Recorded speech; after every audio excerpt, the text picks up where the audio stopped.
నమస్తే, welcome to DD9 వార్త. ఒకసారి ఈవినింగ్ అప్డేట్స్ తెలుసుకునే ప్రయత్నం చేద్దాం.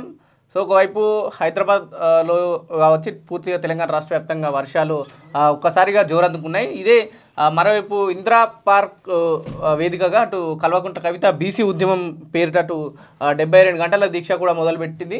సో పొద్దు నుంచి సజావుగా కొనసాగుతుంది. ఒకవైపు పోలీసులు ఇచ్చిన సమయం ప్రకారం దాదాపు సాయంత్రం 4 వరకు వాళ్ళు సమయం ఇచ్చిళ్ళు. ఒకవైపు వర్షం పడుతుంది, పోలీసులు అటు 4 గంటలకు సమయం ఇచ్చిళ్ళు. మన ధర్నాలు అంతరాయం కలిగే అవకాశం ఏముందని కూడా మనం చూడాల్సిన అవసరం ఉంది. మరోవైపు ఏదైతే తెలంగాణ రాష్ట్ర ముఖ్యమంత్రి తెచ్చుకున్న తెలంగాణలో పూర్తిగా తెలంగాణకు గతంలో వ్యతిరేకంగా పనిచేసిన వాళ్ళు, తెలంగాణ రావద్దని కోరుకున్న వాళ్ళ గురించి వాళ్ళకి పదవులు కావచ్చు, లేకపోతే వాళ్ళకి సంబంధించిన విగ్రహాలు కూడా రేవంత్ రెడ్డి పదే పెట్టడం పూర్తిగా తెలంగాణకు వ్యతిరేకంగా వివరిస్తుందని కూడా మనకు చాలా వరకు తెలుసు. దాంట్లో ప్రధానంగా ఈరోజు అయితే గతంలో చిరంజీవి ప్రజారాజ్యం పార్టీ పేరిట ఉమ్మడి ఆంధ్రప్రదేశ్లో తను తెలంగాణకు అసలు వ్యతిరేకంగా పనిచేసిందని కూడా వార్తలు వచ్చినాయి. అది తెలంగాణ ఉద్యమంలో తెలంగాణ సంబంధించిన నాయకులుగా అటు కొట్లాడిన వైనం కూడా మనకు తెలుసు. కానీ తన కొడుకుకు సంబంధించిన సతీమణికి అయితే ప్రభుత్వంలో ఒక కీలక పదవి కూడా ఇవ్వడం జరిగింది. తెలంగాణ రాష్ట్ర స్పోర్ట్స్ హబ్కు చైర్మన్గా తనకు బాధ్యతలు అప్పగించారు. అయితే అపోలోకి సంబంధించిన ఉపాసన గారికి కూడా బాధ్యతలు అప్పగించారు.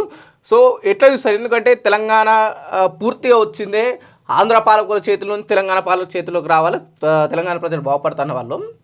మళ్ళీ పదవులు కావచ్చు, రోషా విగ్రహం కావచ్చు, లేకపోతే అక్కడ కాసు బ్రహ్మానందరి విగ్రహం కావచ్చు, లేకపోతే ఈరోజు ఉపాసనకు ఈ పదవులు కావచ్చు. ఎట్లా చూస్తారు? గతంలో కేసీఆర్ చేసింది అదే, రేవంత్ రెడ్డి చేస్తున్నది అది. ఎందుకంటే కాంట్రాక్ట్లు కూడా అడ్డగోలుగా ఆంధ్ర వాళ్ళకి ఇచ్చారు, అది జగమేరిన సత్యం.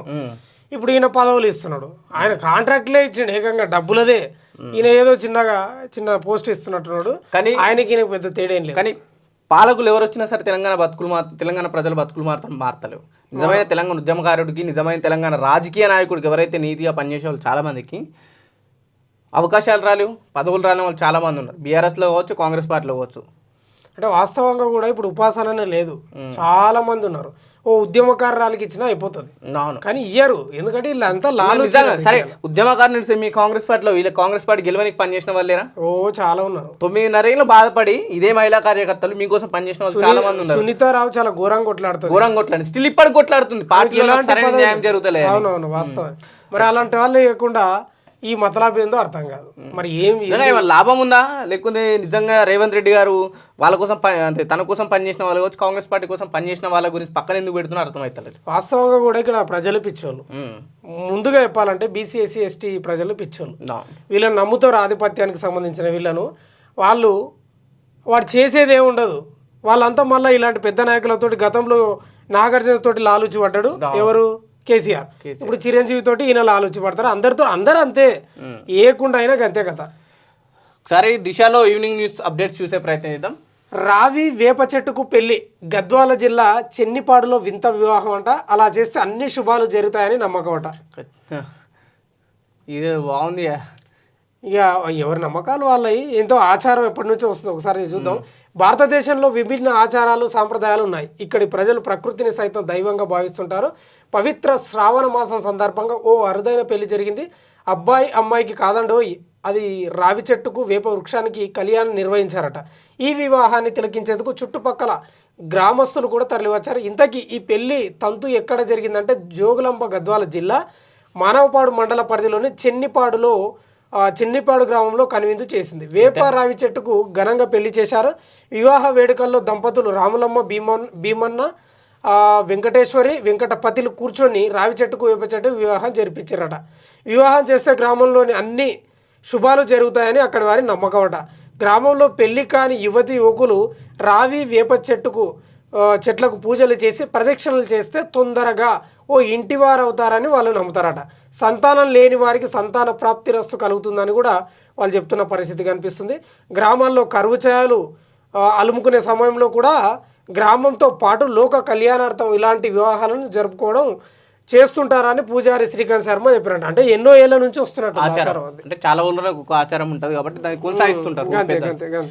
సో మరో జవాన్ ఆత్మహత్య, బయన్నర్ క్యాంప్లో ఘటన. ఏం బాధ వచ్చిందో పాపం. Hyderabad global capital, life sciences రంగంలో నంబర్ 1 సిటీ, $1 ట్రిలియన్ ఎకనామీ మా లక్ష్యం. ముఖ్యమంత్రి రేవంత్ రెడ్డి కీలక వ్యాఖ్యలు. లిల్లీ గ్లోబల్ కేపబిలిటీ సెంటర్ ప్రారంభాన్ని చెప్పేసి కూడా ప్రధానంగా ఒక వార్త $1 ట్రిలియన్ ఎకానమీ మా లక్ష్యం అని సీఎం రేవంత్ రెడ్డి చెప్తున్నాడు. మరి ఏం వైపు అప్పులు దొరుకుతలేని అదే రేవంత్ రెడ్డి చెప్తుండు, మరోవైపు అప్పులు ఉడతలేవు దొంగలాగా వస్తున్నాడు అంటున్నాడు. ఏందో మరి ఆయనది. ఇక్కడ వంట పాత్రకు మూతే దిక్కంట, మూత మీద చపాతీలు చేస్తున్నాడు. చూడు ఎట్లు చూడు కథ. అల్యూమినియం మూతపై చపాతీల తయారీ, అడిగేవారు లేరు, ఆపేవారు అసలే లేరు. ఖమ్మం ట్రైబల్ వెల్ఫేర్ సంక్షేమ హాస్టల్లో ఇష్టారాజ్యం మన ప్రసంగాలేమో చాలా గొప్పగా ఉంటాయి.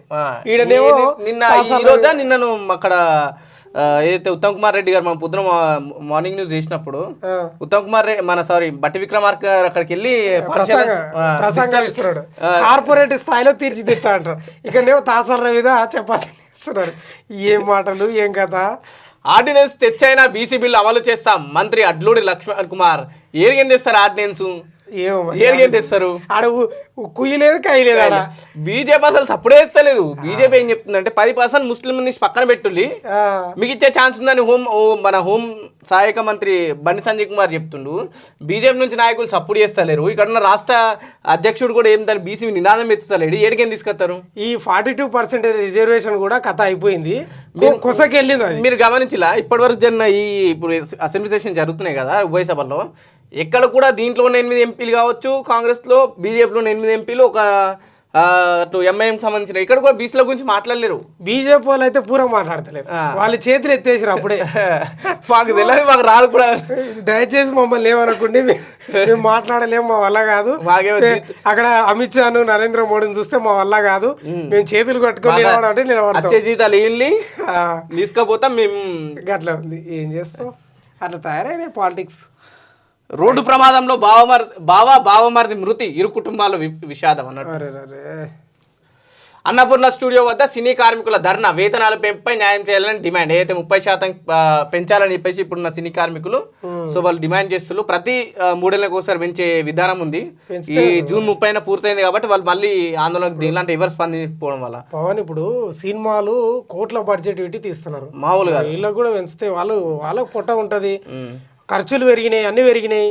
కోట్లు పెట్టి 1000 కోట్లు 100 కోట్లు పెట్టి ఎట్లు లాభపడుతూనే ఉంటాడు. అది కావాలి తెలిసిన జగర్మైన సత్యం. రైట్. అంబులెన్స్ కావాలి, వీసీ రావాలి. బిక్కనూరు సౌత్ క్యాంపస్ లో విద్యార్థుల ఆందోళన అంట. చూడు ఎట్టుంది కదా. అంబులెన్స్ కావాలి, తేయు వీసీ ప్రొఫెసర్ యాదగిరిరావు క్యాంపస్ వద్దకు రావాలని తెలుగు యూనివర్సిటీ రైట్ క్యాంపస్ వద్దకు రావాలని విద్యార్థులు డిమాండ్ చేశారు. ఎంఏ తెలుగు 2వ సంవత్సరం చదువుతున్న అశ్విని ఆత్మహత్యపై కామారెడ్డి జిల్లా తెలంగాణ విశ్వవిద్యాలయం బిక్కనూరు సౌత్ క్యాంపస్లో ఇవాళ విద్యార్థులు 2 గంటలుగా ఆందోళన చేపట్టారు. వివరాలకు వెళ్తే బీర్కూర్ మండలం కిష్టాపూర్ గ్రామానికి చెందిన దండు అశ్విని నిన్న రాత్రి క్యాంపస్లో ఆత్మహత్య చేసుకున్నదంట పాపం. అయితే క్యాంపస్లో హెల్త్ కేర్ సెంటర్, అంబులెన్స్ లేకపోవడం వల్లే అశ్విని మరణించిందని ఆరోపిస్తూ విద్యార్థులు ఆందోళనకు దిగిరంట. ఆమెకి ఏం బాధ వచ్చిందో తెలియదు కానీ సరే ఆమెకి ఇంటర్నల్ ఏమో తెలియదు కానీ మన యూనివర్సిటీల పరిస్థితి, తెలంగాణకు సంబంధించిన యూనివర్సిటీల అంటే ఫ్రస్ట్రేట్ ఏదో ఉంటుంది చూడు, ప్రాథమిక చికిత్సకు సంబంధించి ఆ సౌకర్యం ఉండి మళ్ళీ వీళ్ళు విద్యా విధానాన్ని పైకి తీసుకెళ్తాం, కార్పొరేట్ స్థాయిలో చేస్తామంటారు. విద్యా యూనివర్సిటీలో వచ్చి స్కూల్లో ఏం ఫస్ట్ ఎయిడ్ సంబంధించిన కిట్లే ఉంటలేవు. విద్యార్థులు ఆందోళన చేస్తున్నారు. మాట నిలబెట్టుకుంటాం, 250 కోట్ల పరిహారం మంజూరు చేశాం. ఉద్దండపూర్ నిర్వాసితుల అంశంపై CM Revanth tweet, MLA Anirudh Reddy అభినందన అని చెప్పేసి కూడా. ఈ చర్చలకు సంబంధించిన వార్త. శివుడు జల దిగ్బంధం, వరుణుడి కోసం 1001 బిందెలతో అభిషేకం అని చెప్పేసి కూడా ప్రధానంగా వార్త వచ్చి నిజంగానే జల దిగ్బంధం వరుణుడి కోసం. అంటే ఇక్కడనే కదా ఉండవేలికి సంబంధించి ఇప్పుడు వర్షాలు బాగానే పడుతుంది. వర్ణుడు కానీ కనిపించిండేమో. రైట్. ఇవి దిశకు సంబంధించిన ఈవినింగ్ అప్డేట్స్. ఆంధ్రప్రభలో చూద్దాము ఈవినింగ్ అప్డేట్స్ ఏమున్నాయి. దేశ ఆర్థిక వ్యవస్థలో చేనేత రంగం కీలకం. చేనేతపై ఆధారపడింది 5 కోట్ల మంది కార్మికులకు ఎన్నో ఇబ్బందులు ఉన్నాయి. చేనేత అభివృద్ధికి సరైన ప్రణాళికతో రావాలి. కేంద్ర మంత్రి కిషన్ రెడ్డి శిల్పారామంలో జాతీయ చేనేత వారోత్సవాలు. నిజంగా చేనేత రంగంని మీరు అభివృద్ధి చెందాలంటే మీరు ఏదైతే తీసుకోవాలనుకుంటే ఈ సంబరాలు వారోత్సవాలు కాకుండా నిజంగా సిరిసిల్లాలో కరీంనగర్లో ఎక్కువ శాతం మనకు కనిపిస్తారు. వాళ్ళ దగ్గరికి వెళ్ళండి, సమస్యలు కనుక్కోండి. కేంద్రం నుంచి వచ్చే ఏమిస్తారో చెప్పండి. మరి కేంద్రం నుంచి ఏం తెచ్చిండ్రో ఏం కథనో కానీ ఆడిపోతే అసలైన సమస్యలు తెలుస్తాయి. దొంగ భగీరథులకే సురక్షితం అంట. ఇంజన్లతో చెరువులు కాలువలకు గండి అంట. చెరువుల్లోకి రాకుండానే నీరు మాయం. ఛానల్స్ తూములకు తూట్లట. రక్షిత నీటి పథకాలు వెలవెల. సీతన్నపల్లి యోగా పథకమే సాక్ష్యమట. పట్టించుకొని అధికార యంత్రాంగం, చోద్యం చూస్తున్న నీటి సంఘాల ప్రతినిధులు, చేపల మాఫియా చేష్టలు మరీ దారుణమట. కృత్తివెన్ను మండలంలో నీటి కష్టాలు, తాగునీటి కోసం ఆర్ఓ ప్లాంట్ల ముందు క్యూ కడుతున్నారంట. ప్రభుత్వం స్పందించాలి, అక్రమార్కులు అంతు చూడాలి. అంతు అది మొదలే చూస్తలేరు. సీఎం ఉప ముఖ్యమంత్రిని వేడుకుంటున్న జనం అట. ఎట్లుంది చూడు, చెరువులకు రాకుండానే మోటార్లు వేసి కొడుతున్నారట. వరద తాకిడితో కృష్ణానది పర్వాలు తొక్కుతుంది. ప్రకాశం బ్యారేజ్ నుంచి ప్రధాన కాలువలన్నీ గంభీర వందనంతో ప్రవేశిస్తున్నా, కానీ ఇక్కడ పంట పొలాల్లో బిందెల్లో మాత్రం నీరు పారటం లేదు. పల్లెల్లో అడుగంటిన తాగునీటి చెరువులన్నీ గగ్గులు పెడుతుంటే గొంతులు ఎండిపోయి జనం ఆవేదన చెందుతున్నారు. గుక్కెడు నీళ్ల కోసం అయ్యా రామచంద్ర అంటూ ఆర్ఓ ప్లాంట్ల దగ్గర క్యూ కడుతున్నారు. ఊళ్ళో రక్షిత తాగునీటి పథకం ఉన్నా ఆ నీళ్లు ఊరి జనాలకు దక్కడం లేదు. చేపల మహారాజులకు ఆ నీటిని అధికారులు, లీడర్లు కలిసి గంపగుత్తగా అమ్మేస్తారు. బయటకి చూడ్డానికి అంతా బాగానే కనిపిస్తున్న కృష్ణా జిల్లా కృత్తివెన్న మండలం పరిస్థితి మరీ దారుణం. అక్కడి గ్రామాల్లో అంతర్గతంగా దాగి ఉన్న స్థితిగతులు పరిశీలిస్తే తాగునీటికి పడే తిప్పలు స్పష్టంగా కనిపిస్తాయి. ఈ పరిస్థితులను సమూలంగా రూపుమాపాలంటే సీఎం చంద్రబాబు, ఉప ముఖ్యమంత్రి పవన్ కళ్యాణ్ జోక్యం చేసుకోవాల్సిందని చెప్పేసి అక్కడ వాళ్ళు చెప్పడం జరుగుతుంది. మంచుకొండలో మహాలింగం అమర్నాథ్ యాత్రకు ముగింపు. ఇప్పుడు ఏదైతే మంచు అక్కడ వర్షాలు ఎక్కువైతున్నాయి కాబట్టి అమర్నాథ్ యాత్రని అక్కడ పోలీసుతో వచ్చి అధికారులు ఆపేయడం జరిగింది. ఎందుకంటే ఇబ్బందులు అయితే గతంలో కదా ఇరుక్కపోయినట్టు అట్లయితే అని చెప్పేసి. తప్పులేదు, భద్రత చేపట్టాడు. రైట్. సరయులోకి వాహనం బోల్తా. ఒకే కుటుంబానికి చెందిన 11 మంది మృతి అంట. తీవ్రంగా గాయపడ్డ ముగ్గురు. ఉత్తరప్రదేశ్ గోండా జిల్లాలో ఘటన అంట. నదిలోకి వాహనం పోయి బోల్తా పడ్డదట. రైట్. క్వారీలో ప్రమాదం, 6 మృతి. బాపట్ల జిల్లాలో ఘోరం. ఇది ఒడిశా కార్మికులు వీళ్ళంతా. గ్రానైట్ రాయి ఉంటుందా, అది మీనవాడి చాలా మంది చచ్చిపోయారు పాపం. కార్మికుల మరణం కలిసివేసింది. గ్రానైట్ క్వారీ ప్రమాదంపై మంత్రి లోకేష్ విచారం. ఏం చేస్తాం. పల్టీలు కొడుతూ లోయలోకి 300 మీటర్ల లోయలో పడిపోయిన జేసీబీ.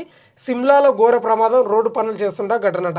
ఈ సిమ్లాకు సంబంధించి ఉత్తరప్రదేశ్ ఈశాన్యకు సంబంధించి కొండలు గుట్టలు విపరీతంగా ఉంటాయి. అది పడిపోయినట్టు. ఓట్ల కోసమే బీజేపీ డ్రామాలు. వాళ్ళు చేసేవన్నీ మత రాజకీయాలు. హిందువులకు కూడా బీజేపీ చేసింది ఏమీ లేదు. 23% బీసీ రిజర్వేషన్లు తగ్గిస్తే నోరు మిరపదం లేదు. పంచాయతీరాజ్ శాఖ మంత్రి సీతక్క ఆగ్రహం. వాళ్ళు 23 చేసినా మీద పడు, 33 చేసినా మీద పరు, 42 కావాలన్నా వాళ్ళు నోరు ఇప్పారు. ఒకటి చెప్పుదునా, ఇక్కడ సీతక్క ఏమంటుందంటే ఓట్ల కోసమే బీజేపీ డ్రామాలు అంటుంది. బీజేపీ డ్రామాలు చేయకుండా సీట్లు పెరుగుతున్నాయి. గమనిస్తున్నావా? అంతకంతకు సీట్లు పెరుగుకుంటూ పోతున్నాయి. వాళ్ళు డ్రామాలు ఏం చేస్తలేరు, కామన్ గానే ఉన్నారు. అయినా సీట్లు పెరుగుతున్నాయి, కానీ వాళ్ళు మాత్రం ఇది ఏమైతుందంటే ప్రత్యామ్నాయంగా బీజేపీని ఎంచుకుంటారు. కాంగ్రెస్ చేసినప్పుడు మీరు ఇచ్చిన 6 గ్యారెంటీలు అవి ఎక్కడ కూడా అమలు పరచలేరు కాబట్టి బీఆర్ఎస్ సరెక్ట్ అవుతున్నారని మోసం చేసిన ప్రజలు అనుకుంటూ నమ్మిండ్రు. మీ పని కూడా అదే పరిస్థితి ఉంది. సరే ఇంకా మరి 2 పార్టీలు నమ్మినాం, ఈసారి ఇంకో పార్టీ నమ్ముదాం అనే విధంగా వెళ్తుంది. సో దాంట్లో కదా కవితకి ఇంకో విత్తనం వేస్తుంది. అంతే. ఇప్పుడు ఓట్ల కోసమే బీజేపీ డ్రామాలు అంటుంది కదా. ఇప్పటి వరకు డ్రామాలు చేయలే. డ్రామాలు చేస్తే అధికారంలోకి వస్తుందేమో మరి తెలియదు. రైట్. పోలీసులు నిరాకరించడంతో కోర్టును ఆశ్రయించాం. కోర్టు తీర్పునకు అనుకూలంగా నడుచుకుంటా జాగృతి అధ్యక్షురాలు కవిత చెప్తుంది. ఏంది? అనుమతి లేకుండా దీక్ష ఆగదు. కోర్టు అనుమతి ఇవ్వకుంటే ఇంట్లోనే దీక్ష చేస్తా అంటుంది. బీసీలకు 42% రిజర్వేషన్ అమలు చేయాలని కోరుతూ సోమవారం నుంచి 72 గంటల పాటు దీక్షకు తెలంగాణ జాగృతి సంస్థ అధ్యక్షురాలు ఎమ్మెల్సీ కల్వకుంట్ల కవిత సిద్ధమవుతున్నారంట. ఈ దీక్షకు పోలీసుల నుంచి అనుమతి రాలేదు.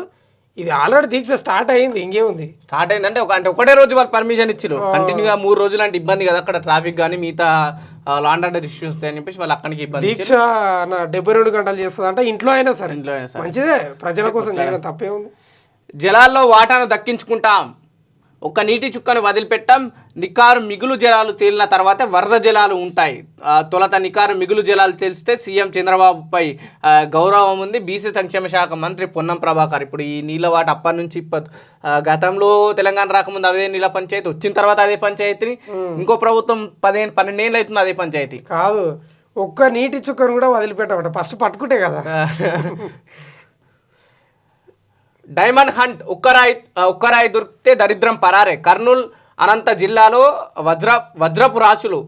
జొన్నగిరి, తుగ్గలి, మద్దికేర, కేర ఫడ్రాస్ అట. కర్నూలు జిల్లా తుగ్గలి మండలము ఫేవరెట్ అంట వజ్రాలకు సంబంధించి. వానలు కురిస్తే చాలు సెర్చింగ్ షురు.